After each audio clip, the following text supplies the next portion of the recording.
Ja, mijn naam is Toine Sommers en ik kom uit Elsendorp, Noord-Brabant. Wij melken hier een 260 melkkoeien. Het bedrijf doe ik samen met mijn broer en met mijn ouders. De melkproductie ligt rond de 12.500 liter per koe. We zijn eigenlijk in de loop der jaren zijn we van een 120 melkkoeien naar de 260 nu toegegroeid.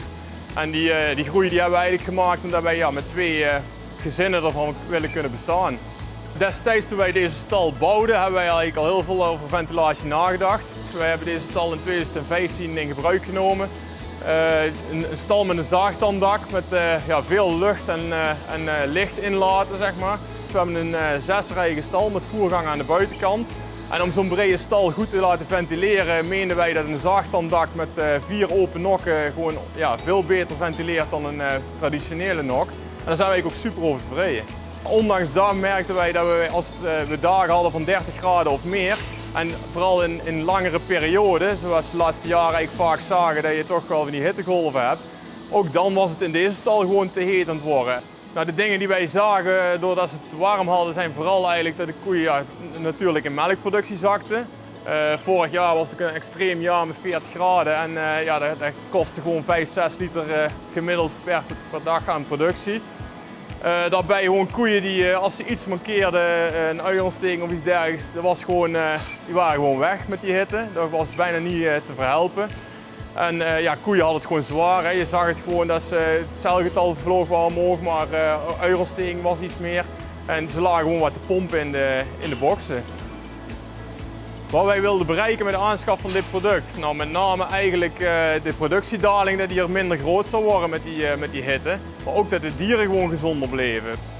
Hoe wij in aanraking komen met het Cow Cooling Systeem van DeLaval is eigenlijk toch wel een stuk per toeval. Wij waren dus onszelf aan het oriënteren om ventilatie te gaan maken.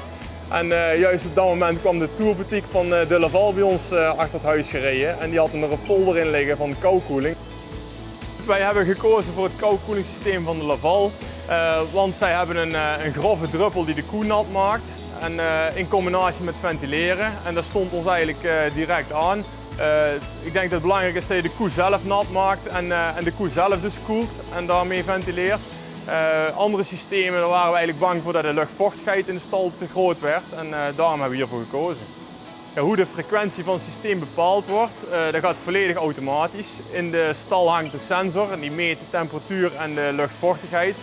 En aan de hand daarvan bepaalt het systeem of dat er geventileerd wordt en of dat er water gesproeid wordt. Ik denk dat het ook belangrijk is dat het allemaal automatisch gaat. Wil je het met de hand bijsturen, kom je altijd te laat. Daarbij heb je het water sproeien. In elk uur, een half uur lang wordt er gesproeid. En dan in de half uur wordt er om de 3 minuten 7 seconden gesproeid. En na die 7 seconden wordt er weer 3 minuten heel erg hard geventileerd om de koeien weer op te laten drogen. En dan herhaalt ze eigenlijk dat weer. Nou, we werken nu ruim 3 maanden met het Cow Cooling systeem en het bevalt ons eigenlijk prima. De productiedaling die lijkt minder groot dan in het verleden. Of ja, die is eigenlijk minimaal geweest. Qua gezondheid van de koeien, dat ging ook prima. De loop op de robot is ook goed gebleven. Dus ja, ik denk dat de koeien het gewoon goed naar de zin hebben gehad.